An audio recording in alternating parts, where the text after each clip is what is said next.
اللهم أنت ربي لا إله إلا أنت عليك توكلت وأنت رب العرش العظيم ما شاء الله كان وما لم يشأ لم يكن ولا حول ولا قوة إلا بالله العلي العظيم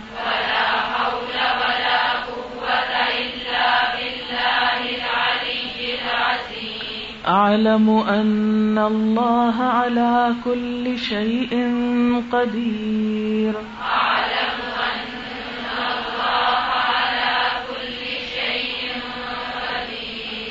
وأن الله قد أحاط بكل شيء علما اللهم إني أعوذ بك من شر نفسي ومن شر كل دابة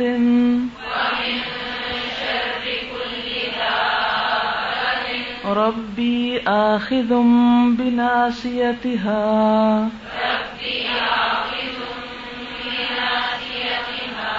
إن ربي على صراط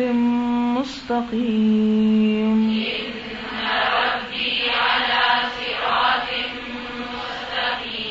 اللہم اے اللہ انت ربی تو ہی میرا رب ہے لا الہ الا انت تیرے سوا کوئی الہ نہیں علیک توکلت تجھ پر میں نے بھروسہ کیا وانت اور تو رب العرش العظیم رب ہے عرش عظیم کا ما شاء اللہ جو چاہتا ہے اللہ کانا ہو جاتا ہے وما لم یشاء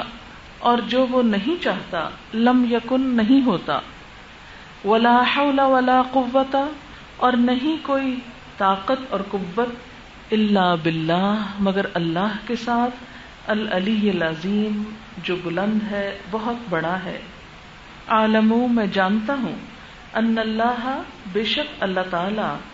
علی کل شیء قدیر ہر چیز پر قادر ہے وان اللہ اور بے شک اللہ تعالی قد احاط تحقیق اس نے گھیر رکھا ہے بکل شیء ہر چیز کو علم کے اعتبار سے اللہم اے اللہ انی اعوذ بکا بے شک میں تیری پناہ چاہتا ہوں من شر نفسی اپنے نفس کے شر سے بچنے کے لیے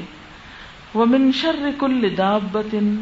اور ہر جاندار کے شر سے بچنے کے لیے ربی میرے رب نے آخذن پکڑا ہوا ہے بناصیتہا اس کی پیشانی کے بالوں کو ان ربی بے شک میرا رب علی صراط مستقیم سیدھے راستے پر ہے. اس دعا میں بھی ابتدا میں اللہ تعالیٰ کی حمد و ثنا کی گئی، اس کے رب ہونے کا اقرار کیا گیا، اس پر بھروسے کی بات کی گئی،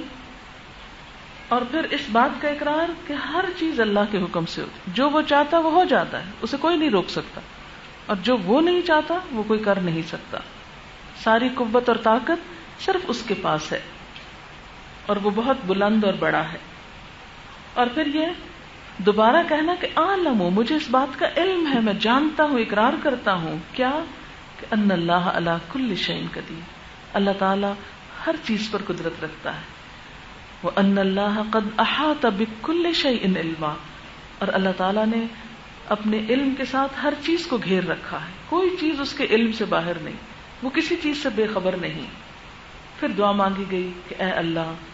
میں تیری پناہ میں اپنے آپ کو دیتا ہوں اپنے نفس کے شر سے بچنے کے لیے، ومن شر کل دابۃ اور ہر جانور کے شر سے بچنے کے لیے. دابہ کہتے ہیں جاندار کو، رینگنے والا، چلنے والا، یعنی ہر حرکت کرنے والی چیز کا شر مجھے تو اس سے بچا کے رکھنا، کیونکہ وہ چلتی چلتی کہیں مجھ تک نہ آ پہنچے۔ آخذ بناصیتها، میرا رب ان سب کی پیشانی کے بال پکڑے ہوئے، اور کسی کی پیشانی کے بال ہاتھ میں آ جائے تو پھر کیا ہوتا ہے؟ انسان ہل نہیں سکتا۔ ان ربی علی صراط مستقیم، بے شک میرا رب سیدھے رستے پر۔ اس دعا کے بارے میں ایک روایت میں آتا ہے کہ ایک صحابی کے گھر میں آگ لگ گئی، تو کہنے لگے نہیں ہو ہی نہیں سکتا، اس لیے کہ میں نے یہ دعا پڑھ رکھی، میرے گھر کو نقصان نہیں ہو سکتا۔ لیکن انہوں نے بتایا کہ نہیں ایسا ہو گیا ہے، کہنے لگے اوہ میں یہ دعا پڑھنا بھول گیا تھا، یہ ہو نہیں سکتا کہ میں یہ دعا پڑھوں اور پھر کوئی نقصان پہنچے۔ یعنی اتنے یقین کے ساتھ وہ یہ دعائیں پڑھا کرتے تھے، اسی لیے قبول بھی ہوتی۔